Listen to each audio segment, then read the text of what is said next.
ગુજરાતના અગ્રીમ અખબારોમાં આપની કોઈ પણ પ્રકારની જાહેરાત આપવા માટે સંપર્ક કરો. જાહેરાત વ્યાજબી ભાવે પ્રસિદ્ધ કરી આપવામાં આવશે. જંબુસરના ઉચ્છદ ગામમાં પ્લાસ્ટિકના ડ્રમ બનાવતી કંપનીમાં ભીષણ આગ ભભૂકી ઉઠતા અફરાતફરી મચી જવા પામી હતી. અચાનક લાગેલી આગે થોડી જ વારમાં વિકરાળ સ્વરૂપ ધારણ કરતા લોકોના જીવ તાળવે ચોંટ્યા હતા. ફાયરની 12 ગાડીઓએ 9 કલાકે માંડ આગ પર કાબૂ મેળવ્યો. ભરૂચ જિલ્લાના જંબુસર તાલુકાના ઉચ્છદ ગામ નજીક આવેલી ટાઈમ ટેકનો કંપનીમાં મોડી રાત્રે ભીષણ આગ લાગવાની ઘટના સામે આવી છે.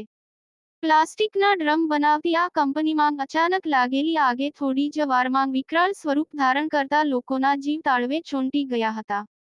પ્રાપ્ત માહિતી અનુસાર ભરૂચના જંબુસરના ઉચ્છદ ગામ નજીક આવેલી પ્લાસ્ટિકના ટાંકીઓ બનાવતી ટાઈમ ટેકનો નામની કંપનીમાં સવારે 4:45 વાગ્યાના સમયગાળામાં કોઈ કારણોસર આગ ભભૂકી ઉઠી હતી.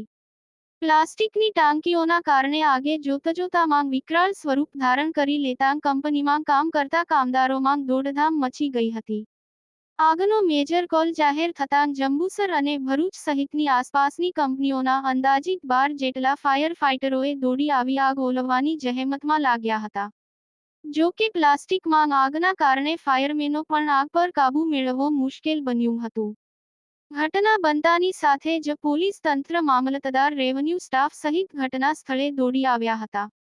જો કે વહેલી સવારે લાગેલી આગ પર ફાયર બ્રિગેડના જવાનોએ ભારે જહેમત બાદ કાબૂમાં આવી હોવાનું જાણવા મળી રહ્યું છે. જો કે સદનસીબે આગમાં કોઈ જાનહાનિ ન સર્જાતા લોકોએ રાહતનો શ્વાસ લીધો હતો. યાકુબ પટેલ, ભરૂચ.